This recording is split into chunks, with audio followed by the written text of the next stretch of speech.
Taking money from your IRA or 401k at the wrong time can cost tens of thousands of dollars in unnecessary taxes.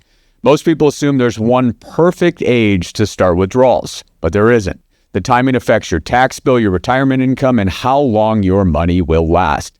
Some retirees pull out money too early and create tax problems. Others wait too long and get hit with a massive required distribution from their IRA later. Today, I'm going to walk you through the key ages, the biggest mistakes, and a simple framework for deciding when to start. Hey there, I'm Andrew Rafal, founder of Bayntree Wealth Advisors, and let's break it down. The biggest misconception is that you should automatically start withdrawing the moment you retire. Retirement and withdrawals don't have to start on the same day. Delaying withdrawals lets your money keep growing tax deferred, but taking withdrawals earlier in the right years can sometimes reduce taxes later. This is a tax planning and income planning decision, not just an investment decision. Age 59 and a half is when you can generally start taking withdrawals without the 10% early withdrawal penalty. But just because you can doesn't mean you should. And at age 73 is when many retirees are required to start RMDs, required minimum distributions.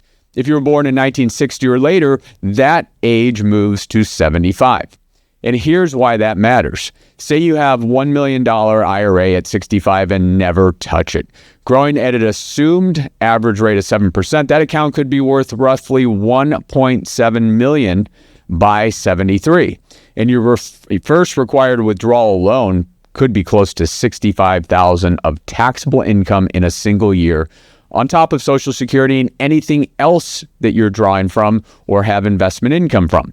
Waiting too long to think about withdrawals is how people back into a much higher bracket than they expected. So there's three things to think through.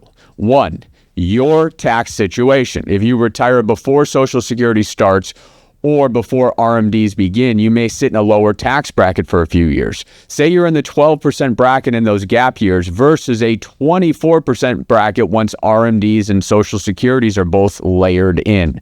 Withdrawing strategically during the lower bracket years instead of waiting can reduce what you pay over your lifetime. Second, your other income sources, Social Security, a pension, rental income, taxable brokerage accounts. The more sources you have, the more flexibility you have to choose where this year's income comes from. Three, your long-term plan. The goal isn't getting through this year. It's building income that may need to last 20 to 30 years while managing taxes the whole way. Some people withdraw too much too early because they're nervous about the market or worried about the taxes will rise. Others avoid touching retirements at all because they're afraid of running out of money. Both extremes create problems. The fix is in a strategy. Which accounts to pull from first, how withdrawals affect your taxes, when Social Security fits in, how to make the income last.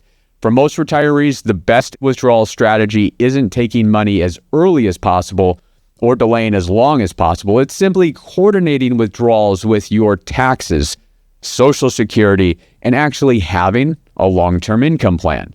And if you haven't mapped out your withdrawal order, get clear on your key ages, look at your tax bracket in the years before Social Security and RMDs begin, and build a plan that draws from the right accounts at the right time. And if you want help figuring out whether you're on the right track, we've created a free Retirement Readiness Assessment. It is a simple tool that helps you see if you're on track and where the gaps might be. I'm going to link it right below this video. And of course, if you've found this to be helpful, hit the like button so more people can learn about these strategies.